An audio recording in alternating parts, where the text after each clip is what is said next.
Հիվանդանոցները վարակների տարածման ամենաբարենպաստ միջավայրն են։ Բուժանձնակազմի և բուժառուների առողջության պահպանման համար կարևոր են ներհիվանդանոցային կանխարգելիչ գործողությունները, որոնց մասին խոսում են բժշկական համալսարանի մասնագետները։ Այնքան պայքարել ենք մանրէների դեմ, որ դրանք փորձում են արդեն ձեռք բերել որոշակի կայունություն հակաբակտերիալ միջոցների նկատմամբ։ Եվ հատկապես այդ ամենաբարենպաստ միջավայրը դրա համար հիվանդանոցն է, որտեղ եւ շրջանառում են այդ բազմադեղակայուն մանրէները, որոնք ձեռքերի միջոցով փոխանցվում են բուժաշխատողից պացիենտ, մի պացիենտից մյուս պացիենտին։ Հիվանդանոցներում վարակների տարածման հիմնական պատճառներն են վատ ախտահանված գործիքները, ոչ ճիշտ ներարկումները։ 50-ից 80% դեպքերում մանրէները փոխանցվում են ձեռքերից։ Հիգիենայի կանոնները հետևելը օգնում է խուսափել անցանկալի հիվանդություններից։ Զարդերը եւ գել-լաքը նույնպես բուժաշխատողների կողմից արգելված են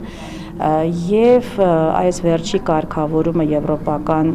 CDC-ի կողմից որ տրվեց արգելել գել-լաքը ընդհանրապես, որովհետեւ պարունակում է տոքսիկ նյութ, որը ազդում է ռեպրոդուկտիվ ֆունկցիայի վրա եւ կարող է քաղցկեղածին ազդեցություն ունենալ։ Բուժաշխատողները ձեռքերի հիգիենայի մասին մոռանում են հիմնականում կլինիկական շտապ դեպքերի ժամանակ։ Հաճախ դա դառնում է սովորություն եւ առօրյայում եւս այս գործառույթը չի կատարվում։ Ձեռքերի հիգիենայի պահպանումը շատ կարևոր է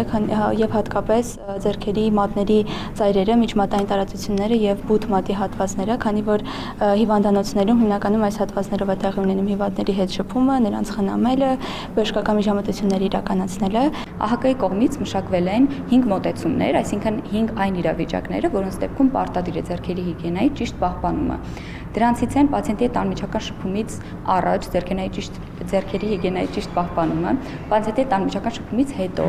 կենսահեղուկների հետ շփումից հետո, պացիենտի շրջակա միջավայրի, բժշկական սարքավորումների եւ առարկաների հետ շփումից հետո,